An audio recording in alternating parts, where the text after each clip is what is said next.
Good morning and welcome to the fifth episode of our Enlightening Industry Essentials webinar series, Policy Matters. I'm Brian Gilbert, the Director of Events and Education here at NCIA, and I'm thrilled to welcome you all today as we continue our journey through the unique regulatory and policy dynamics shaping the cannabis industry. Today, we're diving deep into the heartland of cannabis regulation with a focus on Missouri. In this episode, we have the privilege of hosting yet another leading regulator, Amy Moore, the Director of the Division of Cannabis Regulation at the Missouri Department of Health and Senior Services, who is at the forefront of shaping Missouri's cannabis marketplace.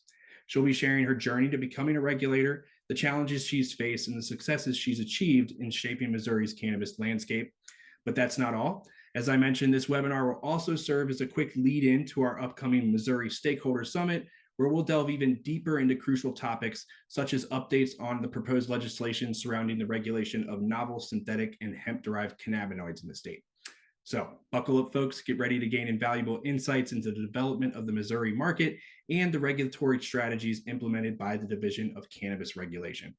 As always, thank you all for joining us today as we connect with industry leaders and regulators to navigate the complexities of cannabis policy together. Without further ado, let's welcome our esteemed co-host, NCIA Policy Co-Chairs Khurshid Khoja and Michael Cooper, along with Amy Moore, to our conversation. Welcome back to the second edition of Policy Matters in 2024. Great to see you again, Khurshid and Michael, following our debut episode with Nicole Elliott last month. Great to see you here, Amy. With that, I'll turn it right over to you all to dive into the discussion. Great. Thank you for that, Brian. And welcome, everyone. So let's dive right in. Amy Moore, welcome to Policy Matters. Hi, thanks for having me. It's great to have you. As Director of the Missouri Division of Cannabis Regulation, you currently oversee a market with $2 billion in cannabis sales since the introduction of adult use cannabis in your state. But this isn't your first rodeo as a regulator, overseeing highly regulated industries in Missouri, having previously served at the Missouri Public Services Commission. So how did you find yourself in your current role? Can you tell us what your path was to that role and what draws you to this work in the cannabis industry? Yeah, so my path started very suddenly. The law here in Missouri passed in November of 2018.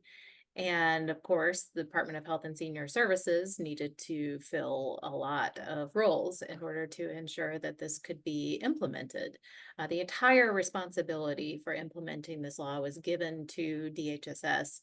Unlike some other states where things were broken up and spread around, it was all housed in one spot. And so they immediately started the search to fill some key roles. And it was actually a friend of mine who worked with me at the Public Utility Commission at the time in a similar role to mine who got the call. And the ask was, "Are you interested? Will you come?" And she said no, but she knew who to ask. And she sent them essentially down the hall to me. And my answer was yes. It's one of those few times in life or your career where you know right away that the answer is yes, and this is it, and it's time to make a change. And so I jumped on board, and I think within about 2 weeks, I was offered the position of Deputy Director and Counsel for the then medical program. And in about another 2 weeks, maybe even a little less, showed up at my desk and got to work. All right. So I love that there wasn't a doubt in your mind. The answer was just yes. The opportunity is here. You're going to jump on it. I remember that moment for myself and feeling like I won't forgive myself if I don't jump in and do this. So that's wonderful.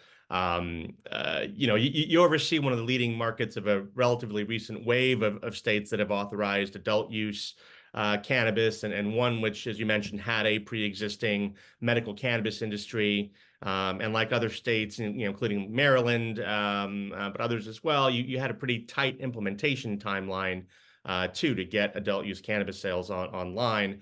How did you balance the need to get adult use markets online through existing medical cannabis providers with the need to also open up opportunities for small businesses and social equity operators to gain market share?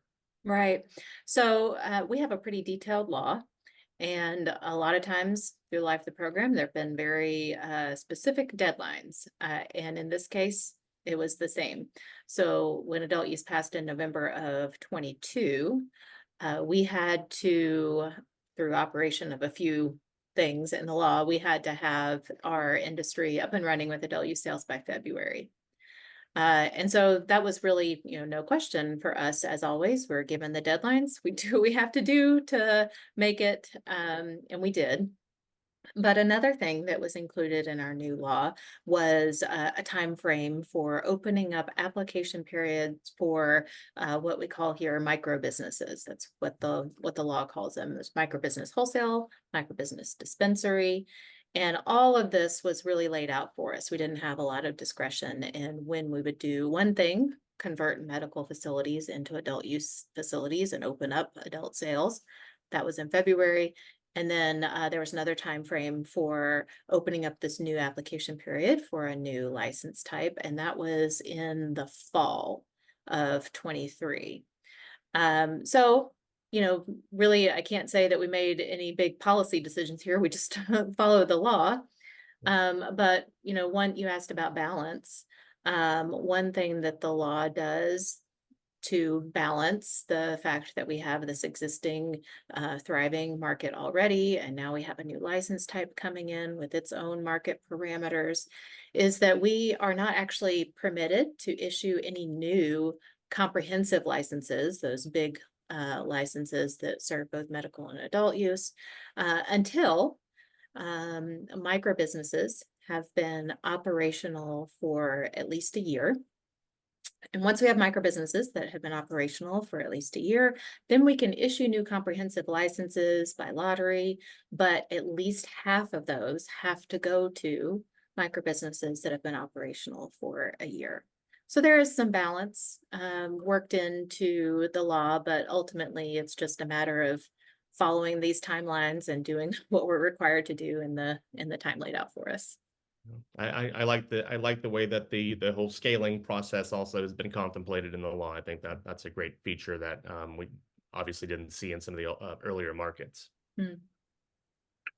And look, that's a fantastic segue to what I wanted to talk about next, because you obviously had the advantage of following some other markets that had come online before you. And one of the things that we always find interesting is to talk to regulators about lessons that you've drawn, whether positive or negative, from other more mature markets, whether there's what we like to think of as wave one markets like Colorado and California, or wave two markets that might be closer to home for you, like Michigan and Illinois, where there are lessons that you have taken in trying to design the market and trying to work within the framework provided by the legislature to make your market more successful. Yes. So looking to other markets and how they've been operating, what laws and rule they have in place, was a huge part of our development. And we have such an advantage of not having to go first. We fully admit that everyone went ahead of us, paved the way. They had the challenges and they figured out some things that work and that don't work. And so as we were building the medical program and then later with adult use, we absolutely looked to other states, and not just to the regulations that were on the books, because that doesn't necessarily tell you what's working. And so we had a lot of conversations with other regulators, a lot of conversations with stakeholders. Our approach has always been to throw the doors open during these implementation periods and take as much input as we possibly can, to learn as much as we can, to hear as many different perspectives.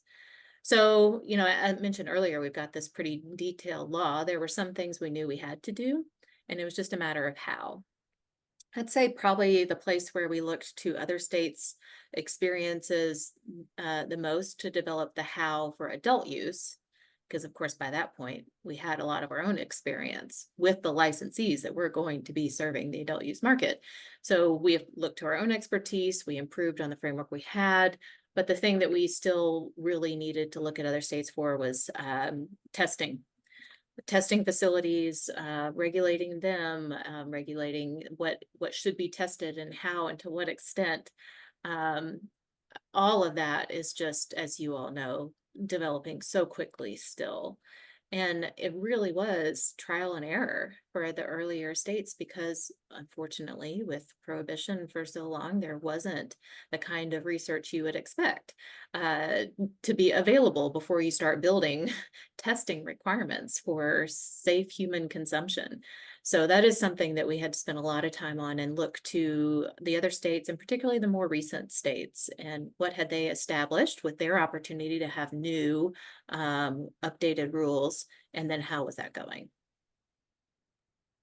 Oh, that's obviously fascinating, and I think that it's one of the things that we try to pull as a through line throughout all of these conversations with you and your peers, to try to understand what people are focusing on. And my last question to you was about what you learned from other markets. With your indulgence, I'm going to flip that on its head and ask you if there are things that, having gone through this process, you would offer as advice to folks coming after you, to the next wave of markets that are looking to stand up, whether it's a medical or an adult use market.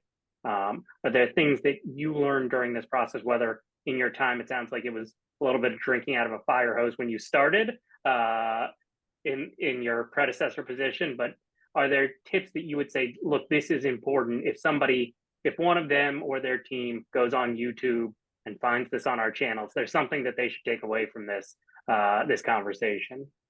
Yeah, I do talk to a lot of incoming regulators, particularly now that we have our association, the Cannabis Regulators Association. It's easier to find each other. And so the states that are coming online now, they know where to go to find us. And I usually say the same two things. I've already mentioned both of them, actually. The value of throwing your doors open during implementation, during development, to get all the perspectives and all the experience. It's overwhelming, absolutely overwhelming. There are a lot of people with opinions and expertise, and they will send it. And you have to sort through that, and you have to apply it to your own law. But for us, that has been, I think, one of the keys to our success. You need all that information. And particularly now that these laws are being passed with such quick implementation periods, it's, I think, a very valuable use of limited resources, whatever your resources are, to get that information and spend the time to understand it. It will start you off with something that can be sustainable through time. And then the other thing is just to reach out to your fellow regulators. I know when we first started, we spent a lot of time looking at the regulations of other states, and it took us a minute to realize that we needed to be talking to those regulators as well, and not just looking to what was written on the books. So that's my other piece of advice. Thank you for that. I think, one of the things that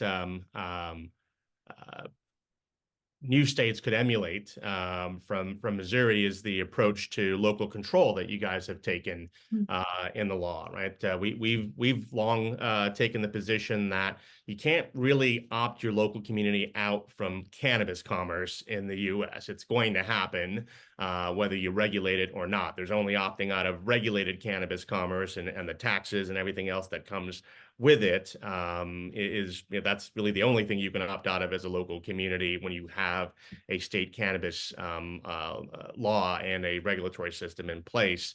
But you guys have a unique approach, rather unique approach.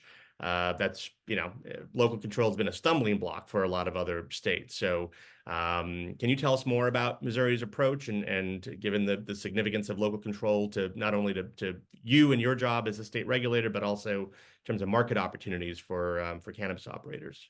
Right. So when the medical law passed, there wasn't anything in the law to really allow local governments to say whether or not they wanted this in their communities. There was the usual, they can set ordinances related to the time, place, and manner, but they couldn't to the extent that it would make it impossible for the business to operate. And that was really it.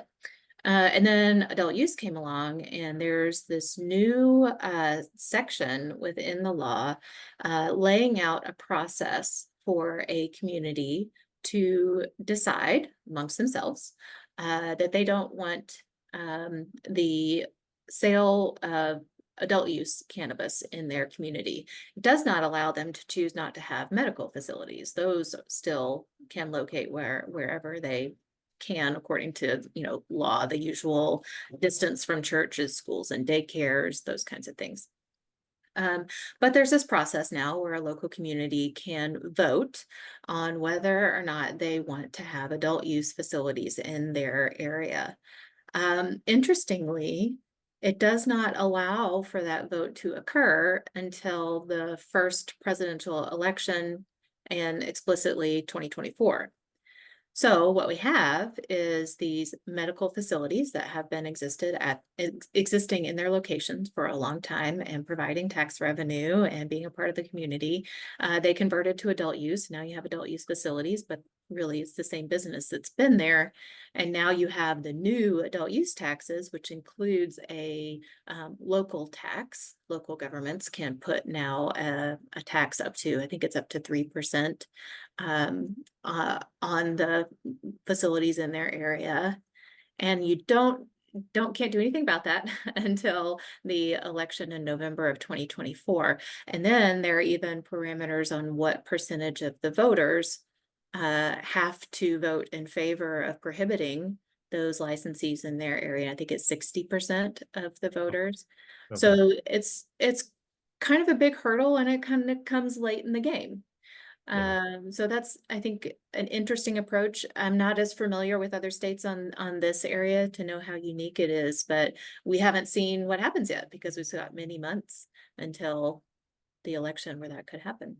Yeah, I think it's great because there's that sort of, the sky is not falling, right? Like you have these businesses operating. Yes, you can revisit this in the future, but why don't you sit tight until this thing works out, get a little taste of the tax revenue as well, see how sweet that is, and then come back to us.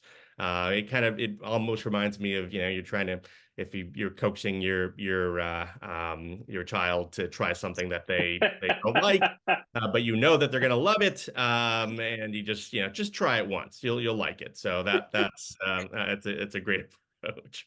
Oh, that's funny. Yeah. I don't know about the politics of selling limitations on local control as it's like coaxing a small child, but this is probably why Amy is Amy.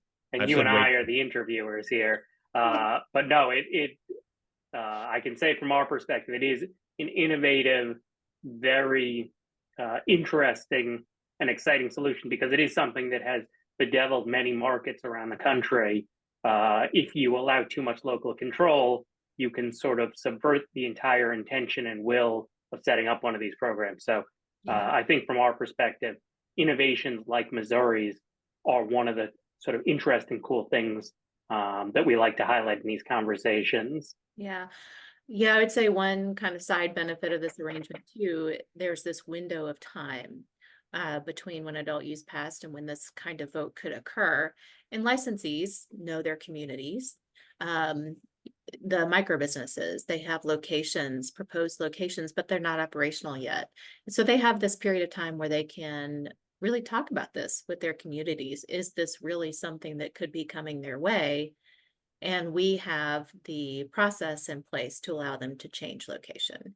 So that period of time, if it happens that a community does go forward with a vote and it is, going to pass, we do have the processes in place and the time to plan for a necessary move. So there's that. If that were to occur, we're ready. No, that's, again, forward thinking. And even if it comes from the legislature, my strong suspicion is that it was based on reviewing some of the challenges that they've seen in other markets. So always exciting to see that. Another topic that we would be remiss to not touch on, especially with an industry audience, is enforcement.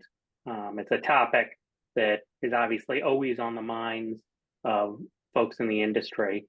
And one question that we found interesting in talking to your peers as part of this program of webinars is some of them have told us they think of markets as existing in phases. So there can be a launch phase, which requires one set of priorities, for example, education. and then an increasingly mature phase where education gives way to heightened enforcement as opposed to education. And I guess the question here is, do you think of markets in terms of phases? Do you have a different way that you like to conceptualize it? Where do you see Missouri today? And, we did note that at the end of, I believe it was on the end of last week, for example, you did extend the compliant packaging deadline in light of industry concerns about supply chain delays. So it sounds to me, at least from an outsider's perspective, like you are still trying to make sure that this is sort of a make it work phase, as opposed to everything should be a well-oiled machine by this point phase. But with that preamble, would love to hear how you picture this.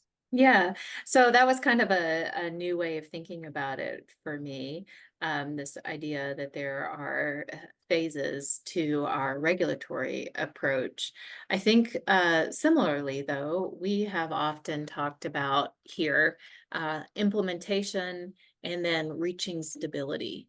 And when we think about reaching stability, it's that we've got everybody up and running, everybody knows the rules, and we're just into operations. And then yes, at that point, you're into more enforcement. But I would say what we focus on more, and we always have, and we continue to, is this idea of proactive compliance.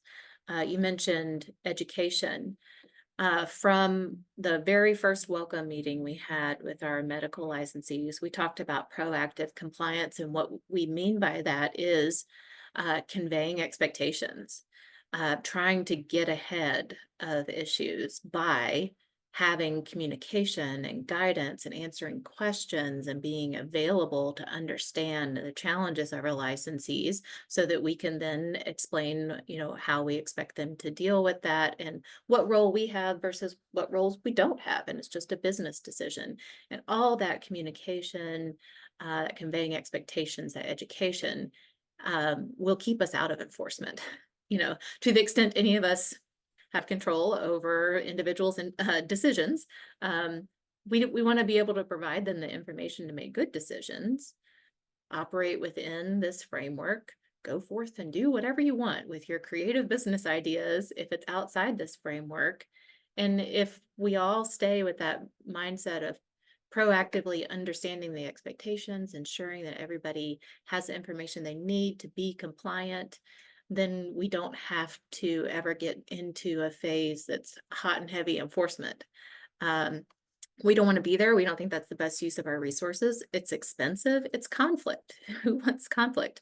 Let's just, do what we're all supposed to be doing, and then we'll keep going with a successful industry. So to the extent that that will always be our philosophy, I don't think we'll ever get out of that education phase. But I absolutely believe there is a point where you reach stability and then you're just into operations. And we were just getting there when adult use passed. And now here we are.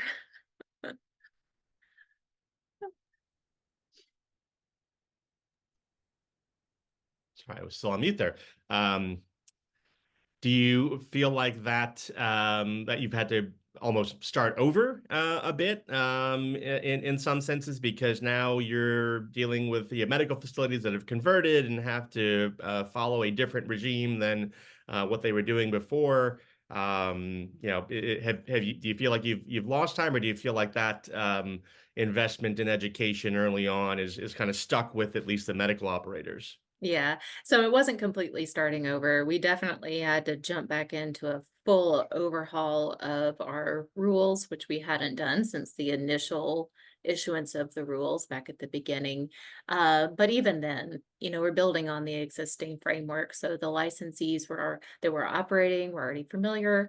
Our staff, we had a lot of people in place who could help with overhauling those rules instead of just a few of us locked down trying to make it happen like the first time.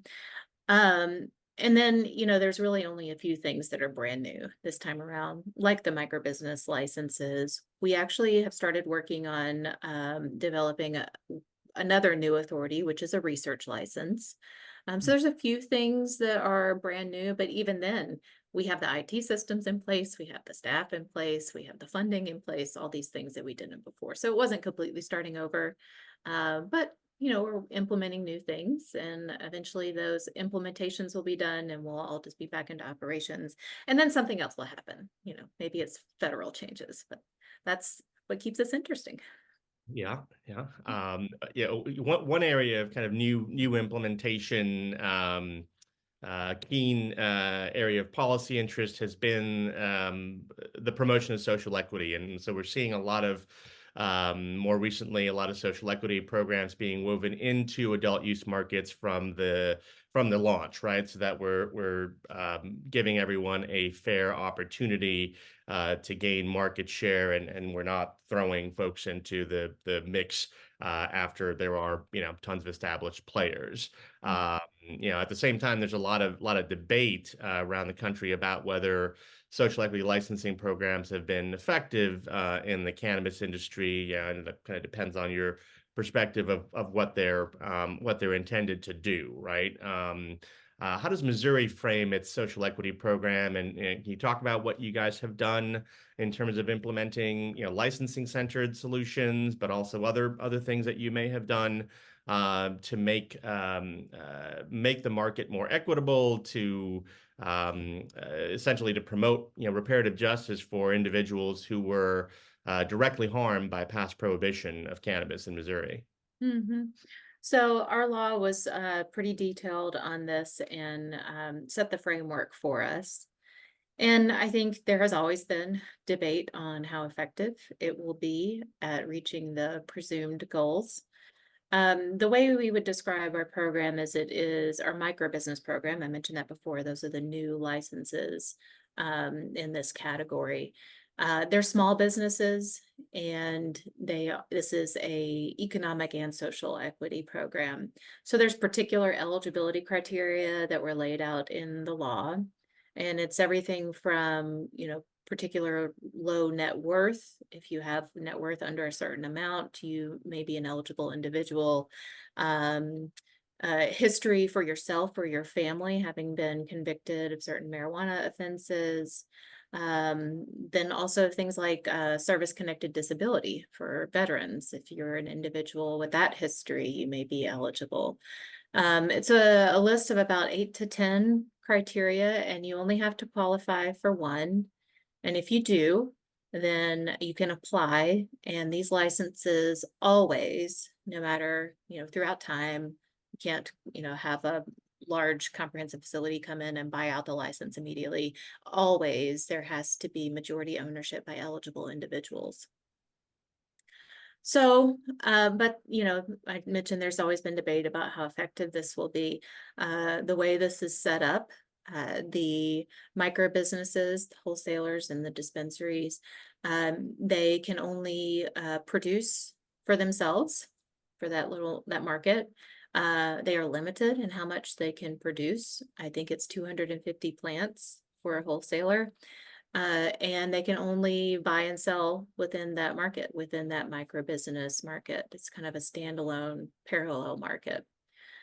So, this is what we have. We're still waiting to see how effective it will be or how sustainable it will be.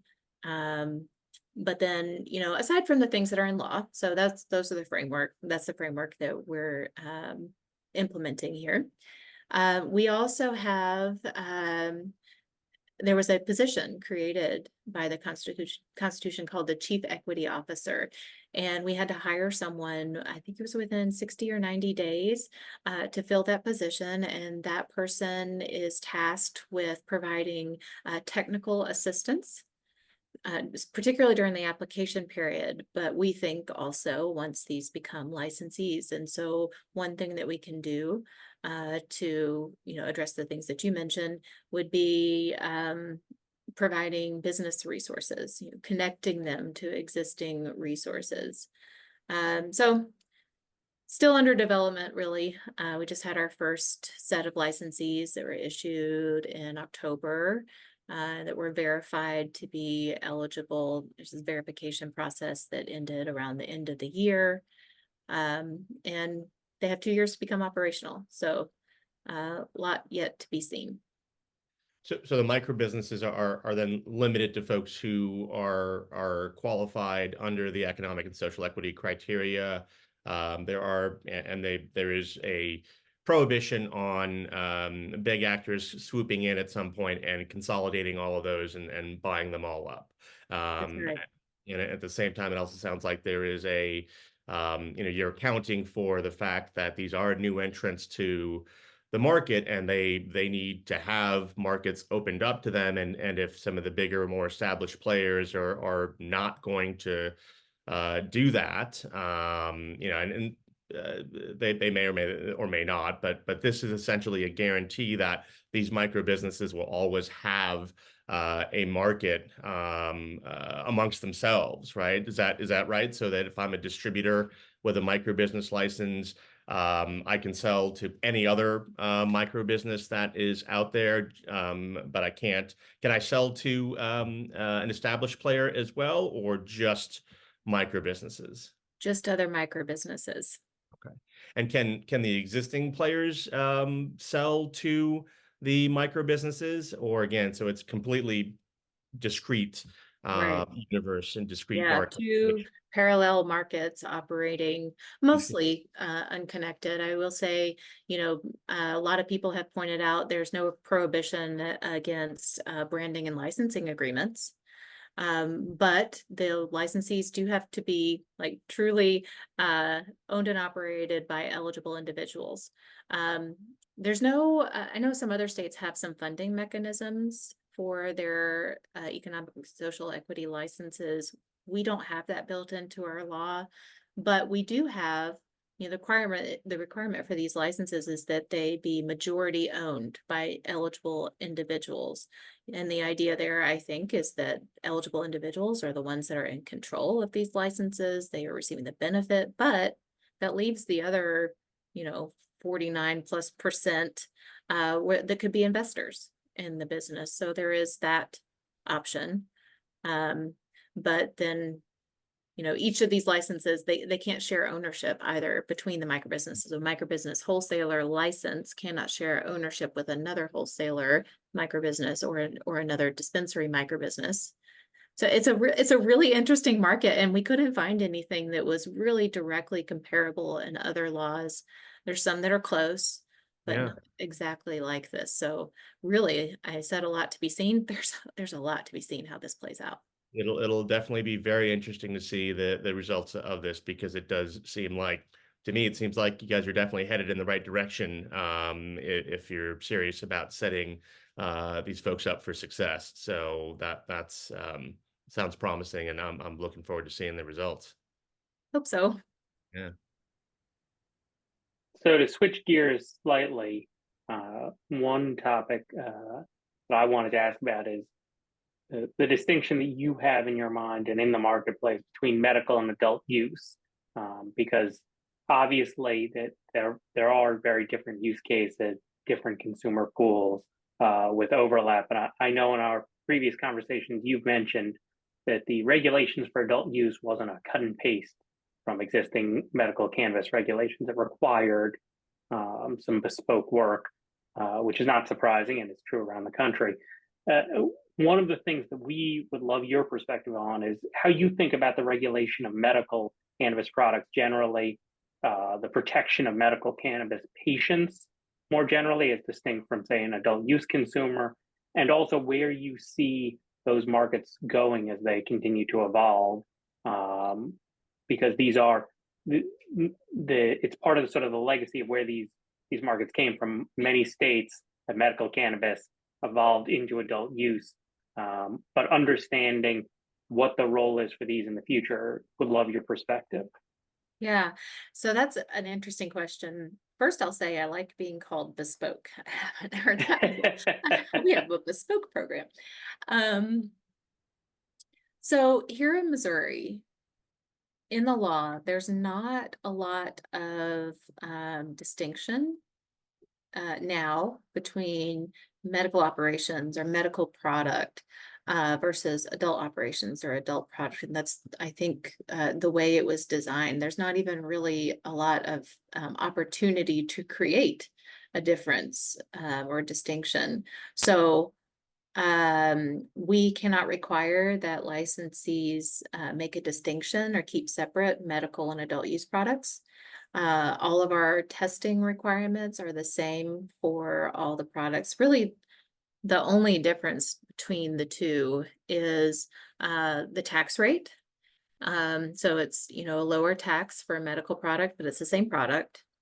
And then also there are a couple protections in law, employment protections related to having a medical card. So it remains important that we have the medical program. So we have a registry, an application. If you want to be a patient or a caregiver or a physician that's involved, we have to continue to invest in that because there are benefits to individuals participating in the medical program, but the product itself is the same. So I say that, and it sounds, usually I think people hear that and think, oh, well, it's just an adult use market then. But somewhat uniquely, I already mentioned that we were all in one agency. We're also pretty unique in that we have our Department of Health involved. I think we may be the only one that has the Department of Health involved, and it is the one agency. There's not things split up. We have our medical and adult use program entirely in the Department of Health and Senior Services.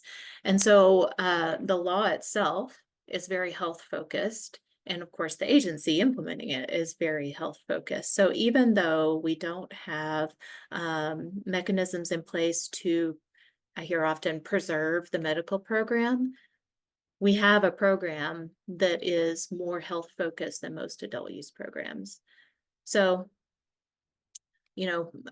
we're again waiting to see how this plays out. Currently, we're watching our patient population has been slowly declining since adult use passed, but it may possibly be leveling out in the past couple of months. So maybe we figured out where that point of stability is. And then, we're watching for any issues with availability. So will it happen that there are patients who want particular types of products and can't access them because there's not the right focus on that? We don't know yet. I think there are some ways that we could address that if that were to occur, but so far we're not hearing that.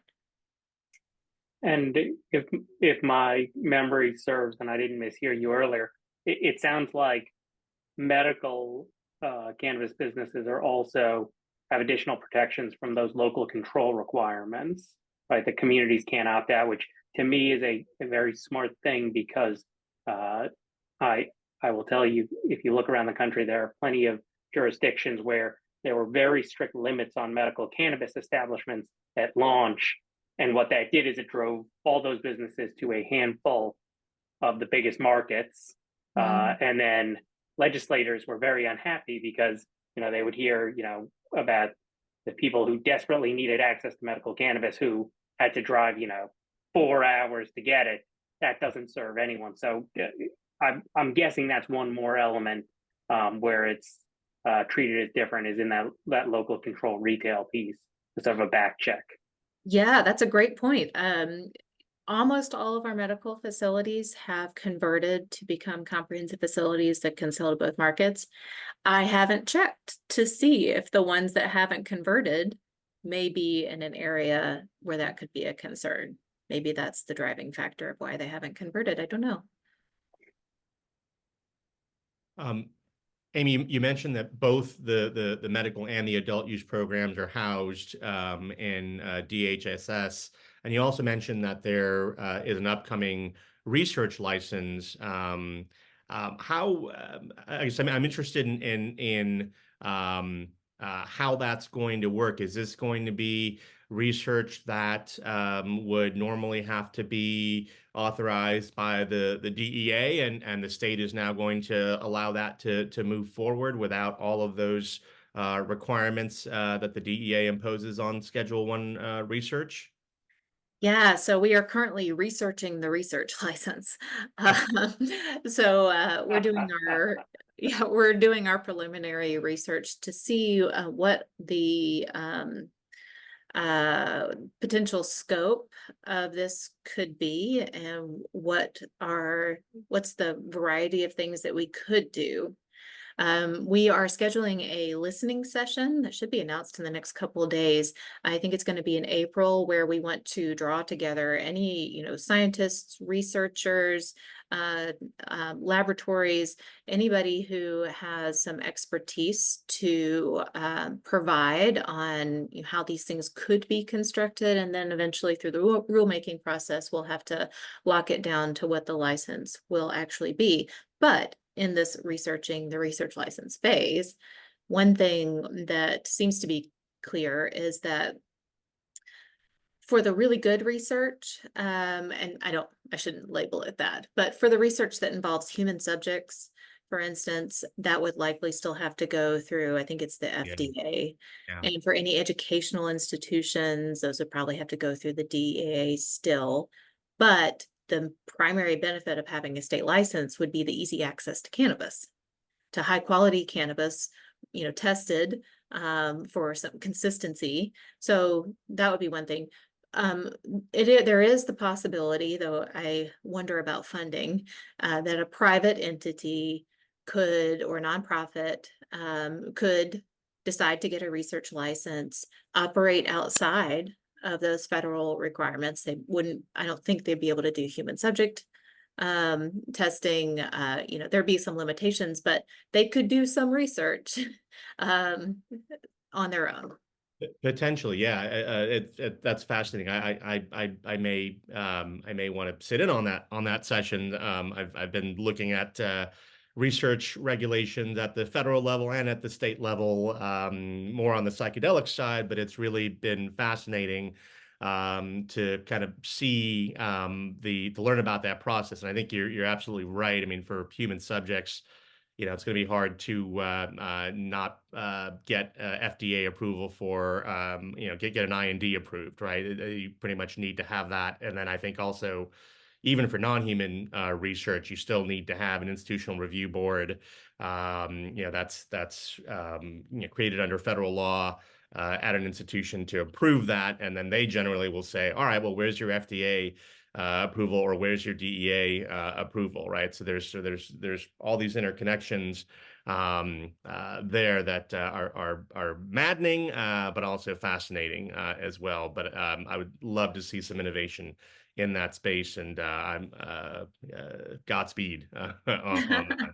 Well, I just made a note to make sure that we send you the notice for the listening session. Yeah, I would love to listen in. Speaking again, sort of the federal tie-in to move to an area of an issue that has national import, well outside Missouri. A lot of states have been grappling with the influx of intoxicating hemp-derived cannabinoid products that were effectively descheduled at the federal level by the 2018 Farm Bill. The effects of this influx are especially challenging for states that also have a legal regulated cannabis market, and you've got unlicensed and unregulated hemp businesses undercutting licensed marijuana operators and undermining state laws and regulations, or at least that's the view from inside the industry, right? The folks who are in the hemp space would see it very differently, of course.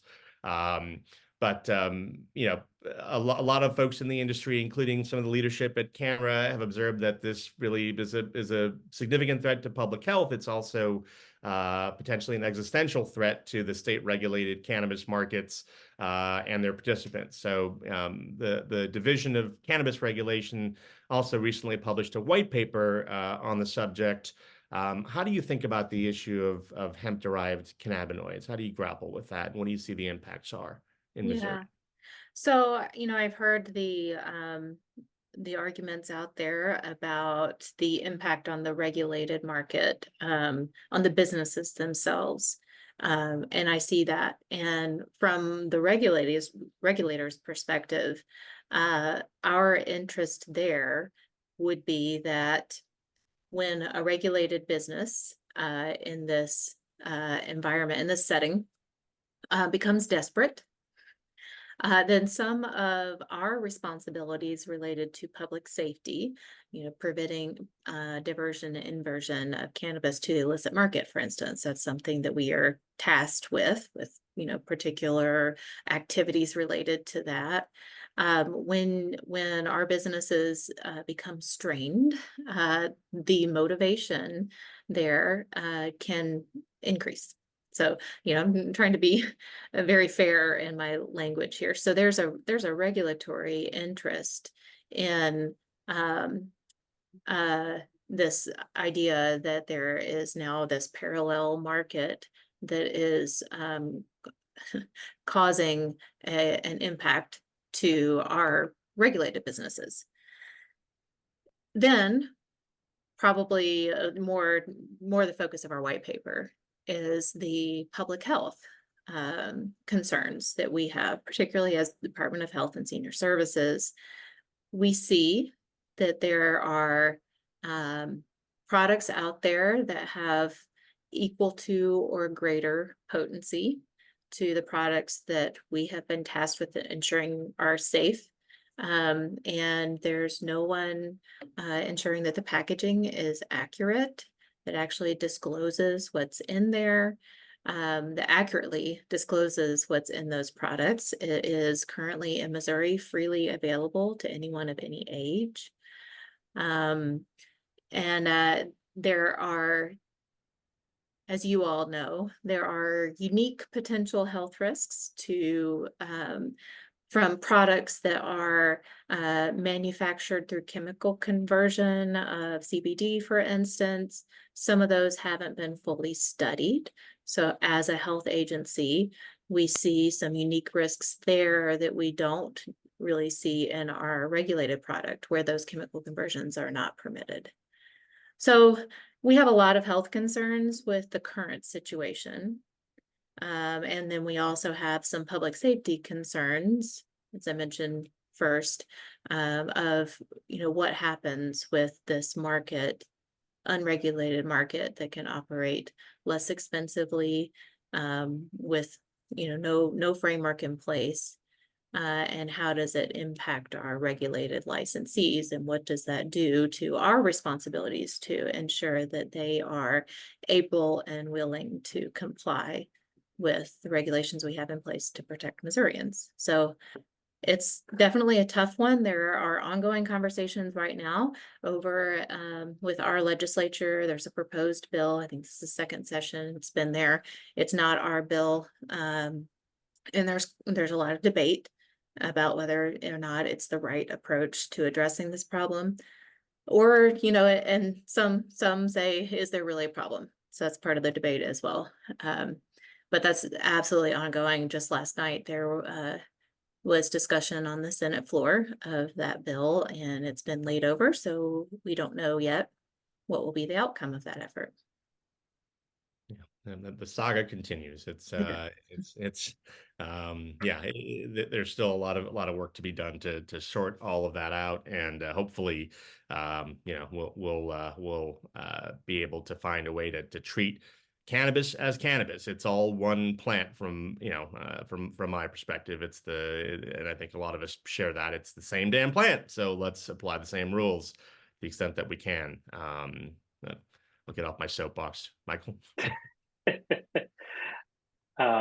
Well, look, speaking of time moving on, we're about to turn to member questions. We're so appreciative of you taking the time to talk to us today, and for that matter, to speak at the Stakeholder Summit that NCIA is hosting in St. Louis on Thursday, where I believe you'll be getting into greater depth on some of these issues. So thank you again. Before we turn to member questions, we did want to, in addition to thanking you profusely, is to ask if there is any concluding message that you'd like to offer, sort of a free choice, anything that you would like to say to the industry. When get on your own soapbox instead of Khurshid on his. This is the perfect moment, and thank you again. Okay, well, I'm very happy to be here. This has been an interesting discussion, and I know it will continue at the summit. Looking forward to that, and the panel that you've assembled is great. Final message, I think I would just say what I always say, talking with our licensees, and to the same thing of proactive compliance, our collaboration, our continued collaboration is going to be so important for the success of this program on both sides. Success of the program is obviously our shared goal here.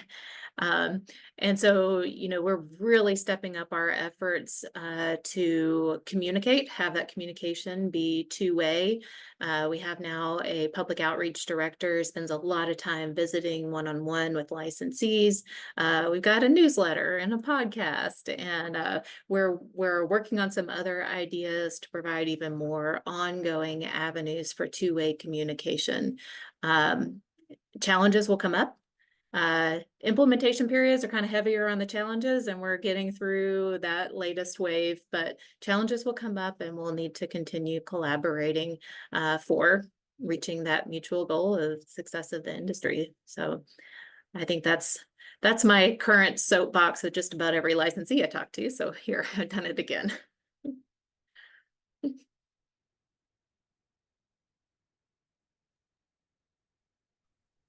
Wonderful. I think we've got a few audience questions that we can dive into, and let's see. All right, why don't we start with Tony's question? Question from our member Tony Wayne: how is Missouri connecting micro businesses with sources that can help them with raising capital and accounting and financial guidance? Also, with the 51% ownership requirement, has the state contemplated the hurdle that creates for attracting capital, given the lack of access to traditional commercial lenders? Yes, absolutely. I think that is one of the things that we learned right away in looking at other states is that access to capital is going to be a huge challenge. It's already a challenge for small businesses. And then you add on to that these are businesses that are majority owned by individuals with historically less access to capital. So we know that's an issue. We have the law we have. And so I think the answer to it's a two-part question. The answer to both parts is probably the same. As we're moving forward with our microbusiness licensees, now that we've gotten through the first application period, we'll have 2 more application periods, so keep adding those licensees. We've got to focus on connecting them with resources. We don't have the authority or expertise to actually, conduct trainings on business success, but we can connect the licensees with existing information, things from our Department of Economic Development. They've got some programs there for small businesses, or advocacy groups for equity licenses that have dealt with these issues for a long time and can have business training available that's really tailored to these challenges, small business cannabis licenses. So that's one of our goals right now, is doing what we can to identify and connect our licensees to resources that may help them. And then, they have their own agency, their own understanding of their needs, and they'll determine what of that they find helpful. But then, that 51% ownership, like I mentioned before, that leaves the 50 and below that can be investors. And I think we're already seeing that. We're seeing people partner up with investors. So you still have the majority ownership, but then you have people with financial or business resources that are coming in at smaller percentages to offer what they have. I hope that will be effective for their success. Yeah, I think it's possible. And I'll just plug, I know that NCIA and our committees, which do a lot of great work, have contributed to some of those types of programs for your peers and in sister jurisdictions. So obviously we're always happy to help leverage the expertise at our committees. I'm happy to talk to you more about that offline before I accidentally say something that hasn't yet gone public in another state, but I think it's public. but certainly its existence we can talk to you about. I want to ask a related question from Sarah Bance, Smith Patrick CPA, which I believe is our lead sponsor for the Stakeholder Summit in Missouri. So thank you, to Sarah and Smith Patrick. Sarah's question was, what will the state do to support micro businesses when the program fails because there aren't enough licenses? 144 licenses is probably enough to create a real market, but a 50% ATO success rate built over 5 years is more realistic. So there's some assumptions in that question, but I'll turn it to you. And thank you again to Sarah and her team for sponsoring the event. Yeah, I'm not ready to conclude that the program will fail. I thought you might not be ready to conclude that. But I think we are very realistic about the challenges. And so, yes, I think there's only so much we can do, but we are trying to be very creative in the authority that we do have to assist these businesses however much they want our assistance toward their success. There are also some things in the law itself that have kind of taken this into account. Much lower fees for application. I think it's $1,500, a refund on that application fee if they're not drawn in the lottery. We put into our rules much lower fees for certain pre-approval processes that all licensees have to go through. So they get the same pre-approval process for a much lower fee. They don't have to pay an annual fee for the first year. So there are some things built into the law that you can see they were taking into account the particular challenges for these licensees. Ultimately, there will be some who are successful, and those will have the opportunity to apply for a comprehensive license when we are able to open that up again. And like I said earlier, at least 50% or more of those new comprehensive licenses have to go to a micro business that has been in operation. So, at some point, this will be the stepping stone into the full comprehensive license. A follow-up question on that from our colleague on the NCIA board, Naomi Granger, was about exit, right? So how do these micro business operators, if they have to maintain 51% ownership in order to keep their license valid, how do they ever leave the market? Are they able to sell their business at any point? Yes, they can. They have the same opportunity to change ownership as the comprehensives do. They just have to ensure that with any changes of ownership, the overall makeup of the license ownership is still majority eligible individuals. Okay. So, but could they sell, they couldn't sell to another micro business operator currently, is that right? That's right. Okay. Coop? Sure. We have, I think, two more.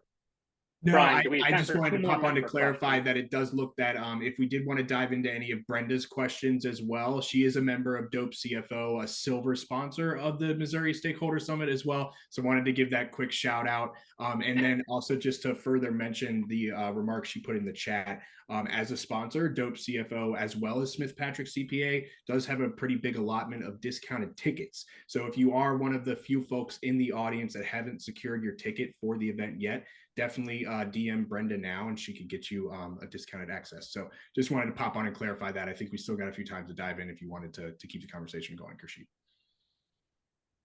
Great, thank you. Coop, you want to take the next question?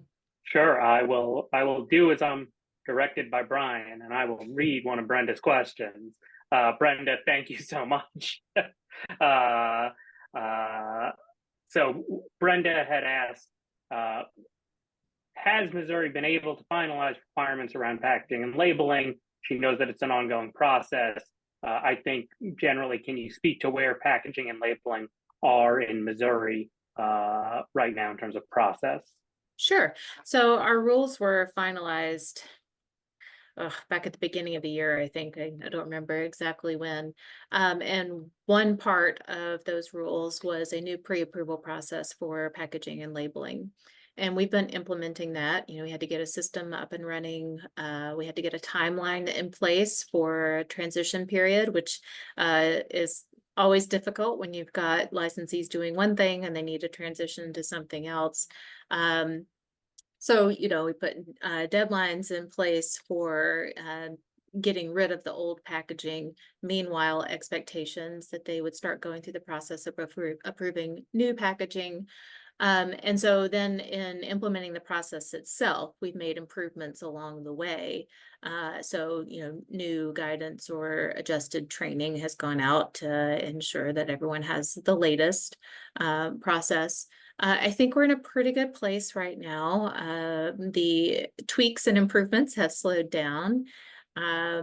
It's a 60-day process from submitting an application. We've had thousands of packages approved through that process, so we know it is working.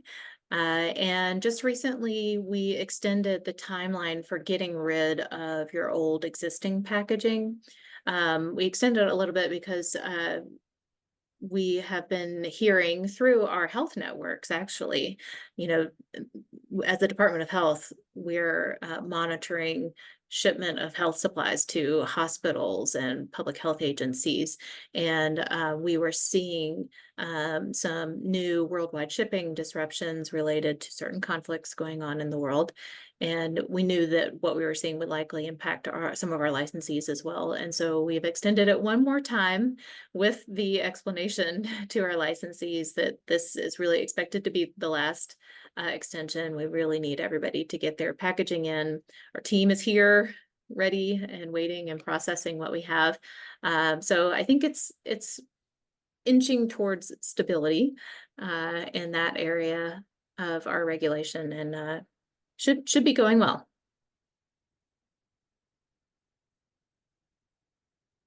Right. So we have a fairly detailed question having to do with lab testing and COA. So I'm going to give this a shot. I'm not going to summarize this because I would just slaughter the question that way. But why don't we start I'll start at the top here with the question from Andre Bayard. I'm not sure if this topic has been discussed yet, but could you talk about the mandatory inter-lab comparison testing? What prompted the state to introduce this measure? Have there been any instances of irregularities identified by the state that warranted the implementation of this new requirement? Yeah, so thanks for asking about that. That's one of the things that we haven't fully implemented yet. But it's one of the things that we're really kind of excited about. I think everybody here is familiar with the challenges in testing cannabis, lack of agreed upon methods or validation procedures. A lot of really great organizations are working towards developing those standardized methods for cannabis testing, but we're not really there yet. And our licensees and our public rely on our testing being consistent. So we need to have consistency between the labs so that we know that product is safe, and the licensees know that they can use any lab and get the same or very similar results. And so we have kind of a bundled approach of trying to get there while we're all waiting for the science to catch up. And one of the things that we are instituting is this idea of interlab comparisons. So the idea is that for a certain number of times per year, labs would be testing samples that another lab already tested, and we'll look and see, is it within a reasonable variation of results, taking into account all of the things that could affect that. The results of that interlab comparison would not in itself cause anything to happen. There won't be any violations issued for having different results. We're not going to destroy product, based on different results, which I just learned is what they are planning to do in the Netherlands. The interlab comparison, difference in result, destroy all the product.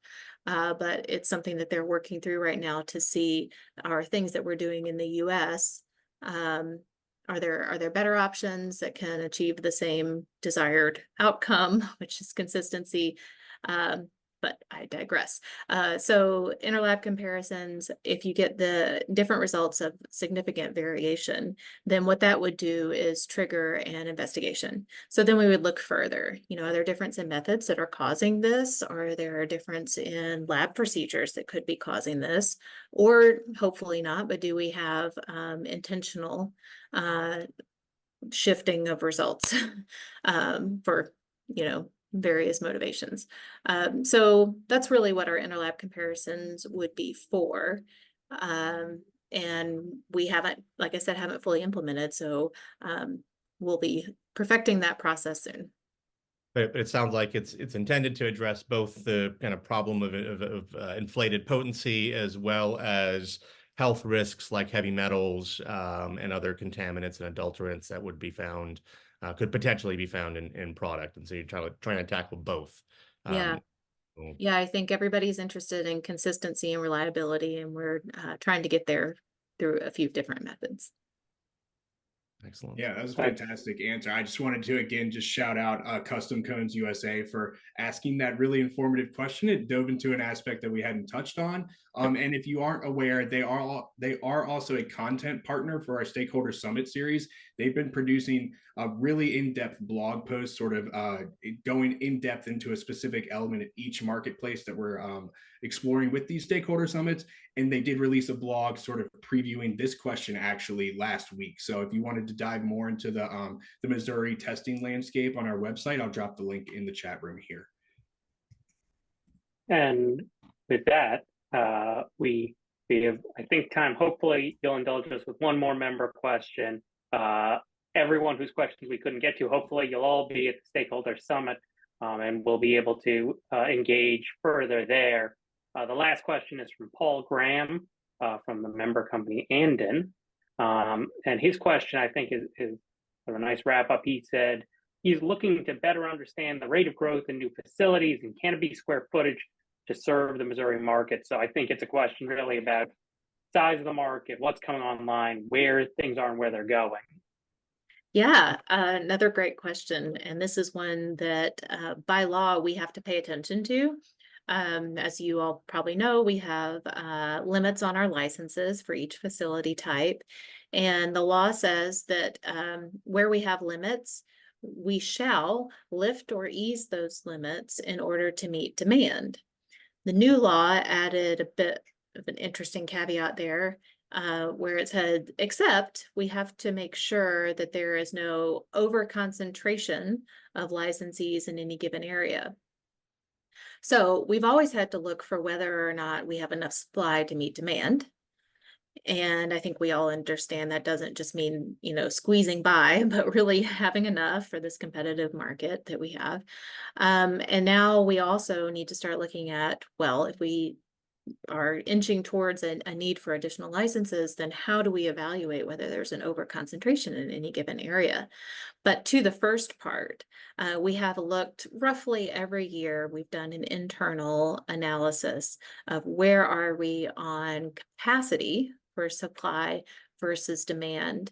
And so far, we've always come out really far ahead. The most recent one that we did was right before adult use opened up, because we needed to know, do we have enough licenses for this if this were to happen? And then adult use opened up and everybody saw more interest, more demand than what was expected. But as of right now, according to our analysis, we still have much more supply capacity than we do demand. And we're starting to see, while there was an initial bump in requests for approval to increase square footage, flowering canopy, we got those requests, we got a lot of them, and we approved a lot of them. Well, those are slowing down. So I think what we're seeing is, yes, we have a lot of capacity that's not yet maximized, and the drive that the licensees had to try to scale up is slowing down as well. So we'll have to keep looking at that because, demand, though it seems to have leveled out, can always change, and maybe it continues to go up, and maybe the products change and we need more cannabis in order to make the manufactured products that are demanded. So we'll keep looking at that, but right now it seems that we have more than enough capacity to meet demand, and it's not being used yet.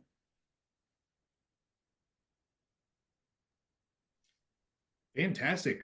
Well, we really appreciate you diving into so many questions from our member audience participants. It's always a really vital element of these Policy Matters webinar to provide a direct avenue to interface with top regulators in their marketplace. So thank you so much for all of the time on today's program, and in advance for your amazing participation at the summit. I'm really looking forward to the prep call that we have scheduled for that session tomorrow in particular, and having you sit alongside our fantastic panelists at Tech Artista downtown in St. Louis from 2:30 to 5:30 on Thursday afternoon. So with that, thank you all so much for joining us for another edition of Policy Matters. A huge thank you as well to this month's guest speaker, Amy Moore, Director of the Division of Cannabis Regulation at the Missouri Department of Health and Senior Services. That one is always a mouthful for me, so I can only imagine how it must be for you introducing yourself every time you have to speak, Amy. So thank you so much for your invaluable insights. It was really amazing learning more about your journey to this position, as well as what you have in store for the remainder of the year. Huge shout out to you, Khurshid and Michael, as always, for being our enlightening and insightful hosts, navigating these complex conversations. We really look forward to seeing as many of you as possible at this week's Missouri Stakeholder Summit, and stay on the lookout for the next edition of Policy Matters to be following up on these upcoming events and scheduled for mid-April. So until then, we'll leave you with this end of event credit sequence, highlighting all of our sponsors and member business owners that participated in today's event. And we look forward to seeing you in St. Louis this Thursday. Thank you so much.